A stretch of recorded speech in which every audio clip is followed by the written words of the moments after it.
Hello, this is Stephen Roselle. I'm a Solution Specialist with Autodesk, and what we're going to be covering today are a variety of modeling and as well as a few UV editing improvements in Maya 2012. And the character you see here is a game character that was provided to us by our friends at Eidos Montreal from their game Deus Ex: Human Revolution. They were kind enough to allow us to use some of their content for our demonstration, so we'd like to thank them. What you'll see here is the model seen with a variety of textures as well in Viewport 2.0, which was initially released in Maya 2011, but has been expanded significantly in Maya 2012. Later you'll see a demonstration of the full features that have been added in 2012, but for this demonstration we're just going to point out that you can now actually maintain a full modeling workflow in Viewport 2.0 without having to switch back and forth to your standard viewport or your old viewport. Things that were not supported before, basic things such as component display as well as the various modeling manipulators that you will need to use for modeling an object or a character, are now visible and available in Viewport 2.0. So you can not only take advantage of the performance improvements with Viewport 2.0 while modeling, but you can also view much more detail while modeling, such as normal maps, specular maps, various alpha effects, and so on. So I'm going to move on and talk about some of the specific tools that have been either added or improved in Maya 2011. The first thing we're going to talk about is the new interactive split tool, which is essentially a replacement of the old poly split tool. Now the advantages to the new tool, which is available in the marking menus here, is the ability to basically go in and preview exactly what you're going to be splitting before you split it. And actually I just went into the wrong tool. There we go. So you'll see here I've got various settings for my different highlight points, as well as different controls for certain snapping criteria based on either vertices or things like edge midpoints, faces, face centers, and so on. And you'll see I get different highlight points for those different snapping criteria. So basically I'm able to visualize my split before I actually ever apply it. Now when I hit enter, it'll actually insert the edges that I want to split. Now showing you some of the advantages to the new tool, we'll spin around here to the back, and what you'll see here is I've got a couple of faces that are showing an underlying texture, and I want to actually split relative to that texture. Now using the old tool I would not have been able to directly cut this out in the current situation. With the new tool, now all I have to do is basically go in and just begin to insert points arbitrarily, or not arbitrarily, but in a controlled manner, but within any section of my faces. And what you'll notice is I'm actually starting in the middle of a face, and I'm ending in the middle of a face, and I'm never actually clicking on any given edge. This is not something that was possible before using the traditional split tool. Now I have a lot more flexibility in terms of how and where I place my points. So now that I've placed these points, I'm going to quickly go in, and I'm just going to add quads. Whoops, I don't want to do the whole thing. I just want to do these specific points. Let's apply that again. I'm basically going to go in and quadrangulate my mesh, and what that will do is it'll give me quads in most places and tries in a few. So I'm just going to use my spin edges tool, Control Alt arrow key, just to spin these edges until I get a more appropriate layout for my edges. I also might want to delete a few extraneous edges that I no longer need, and now within a matter of seconds I was basically able to cut out a certain area of detail based on an existing texture.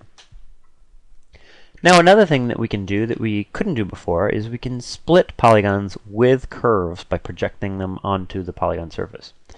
So in order to do this, the first example I'm going to show you is a way of actually taking an existing series of polygon edges and essentially reprojecting those back onto the mesh. So first I'm going to select an edge loop here, or a series of edge loops, and I'm going to convert those into a polycurve just using the standard convert tool. And I'll pull that out to the front, and you can see now I've basically recreated the shape that existed on the back of the character. Now what I want to do is reapply that, or rather reproject that, onto the front of the character. So I'm going to go to the front point of view here, and we'll just frame in and shift select my mesh, and what I want to do is project that right onto the mesh. So I'm going to go into my new project curve on mesh tool, and in the options here, the first thing I want to do is set this to current view direction. There's another setting here called project to edges only. We'll talk about that in a second. For now I want to turn that off so that I can maintain the exact shape, or at least very close to the exact shape of the original curve. Now I'm going to go back into my 3D view, and you'll notice that I now have construction history that basically allows me to edit the shape and position of the original curve, and that will, of course, translate to the curve that exists on the polygon object. Now, I haven't actually done the split yet. Now I have simply two curves, the original curve and the new projected curve. Now what I want to do is take that and use it as a way of splitting that polygon. So I'm going to go into my new split mesh with projected curve tool, and I've got a couple of options here. I've got a standard split and I've got a split and attach. I'll talk about the split and attach in a second. For now, I just want to insert the edges. So we'll go to my wireframe mode, and you can see that I still have the construction history. So even after I've done the split, I still have the construction history that allows me to go in and make changes.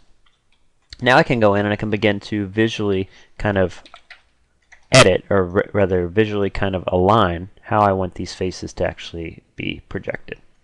So right about there is what I want. So the next thing I want to do is go in and do a little bit of cleanup before I extrude this. So you'll notice if I right click, I have extra vertices on the interior of some of these edges. That's because I'm actually inserting extra detail based on the original curve. So I may not need that, but I want to preserve some of the shape of the curve, or at least most of the shape of the curve. So I'm going to use my interactive split tool just to quickly come in here and begin to drop down edges at areas that are important, or in other words, edges or areas of the projected curve that I want to maintain. So I might want to add one here, add one there. So basically anywhere I have a edge that is kind of important to the shape that I'm trying to create, I'm going to once again drop down kind of a lock point. So now what I've done is I've basically gone in and defined the corners that I want to maintain, and now I can actually go in and begin to delete the vertices I don't need. So I'm just going to grab a couple of vertices here in the middle, and I'll just use a grow selection to basically expand the selection out to the surrounding area. And you'll notice that anywhere I've explicitly locked in a point is going to get preserved, but wherever I have a kind of a linear insertion of a point, if I hit delete, that will actually remove that altogether and give me a much cleaner representation of that shape or form.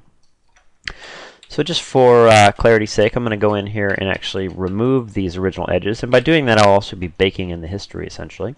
And now I can use something like an Extrude Tool to come in here and first of all expand my selection, but I can use something like an Extrude Tool to come in here and actually extrude this and add a little bit of kind of a taper to that. So you'll notice I have my standard extrude manipulator, but I also have several new attributes, one of which is a thickness attribute, one of which is an offset attribute that allow me to control the thickness and the offset as I'm beginning to manipulate this extrude. So I'm going to use a combination of those. I also have a division attribute which I can go in and I can add if I want to add a little bit of division for later modeling. But moving on from there, I want to actually go in and refine a couple of additional areas. So let's pull into the belt section here, and I'll talk a little bit about some of the other extrude changes that have been made. So I'm going to grab the edge loop that basically wraps around this buckle, and I'm going to grab this edge loop as well. And what you'll notice is if I do an extrude, and I use the standard manipulator for the extrude, what I'm getting is kind of a rounding effect at the corner. So what's happening is the faces are extruding out rather than the edges themselves, essentially. So I'm not maintaining that corner. What I want is more of an architectural extrude. So this time, when I actually apply the extrude, I'm going to use the thickness attribute instead, and the thickness attribute will do just that. It will allow me to create an extrusion and preserve any of those sharp corners. So if I have a hard corner, a hard edge, I can basically incorporate that into the extrude as opposed to removing it with the extrude. Now, extrude has changed in a few other ways as well. Let's say, for instance, I wanted to go in and add a little bit more detail to these shoulder straps that go across the top. I'm going to grab each one of them just by grabbing the face paths there, and I'm going to apply an extrude. Now, as soon as I do that, I can either use my 3D manipulator to scale that in, or I can use, again, the offset attribute, which allows me to scale that in. But you'll notice as soon as I do, the UVs are getting distorted. Essentially, the UVs are not compensating for that change. So what we've added is a new bonus tool that allows us to do just that. If I go under Bonus Tools, Modeling, I now have the ability to do an extrude faces and preserve UVs, which will basically compensate or essentially recalibrate those UVs based on any changes that I might make to something like an offset or something like a transform. So now you can see that as I begin to move this, or as I begin to scale this, whatever I may do, those textures are going to be unaffected essentially. So let's quickly go in and just apply a real quick soften edges there, and then I'll just push these in just a little bit and maybe add a little bit more, not thickness, but offset. There we go. And now you can see that even by adding that bevel there, if I turn off my textures, you can see that I've maintained the texture all the way through. I'm turning off the wireframe rather. I've maintained the texture all the way through the extrude.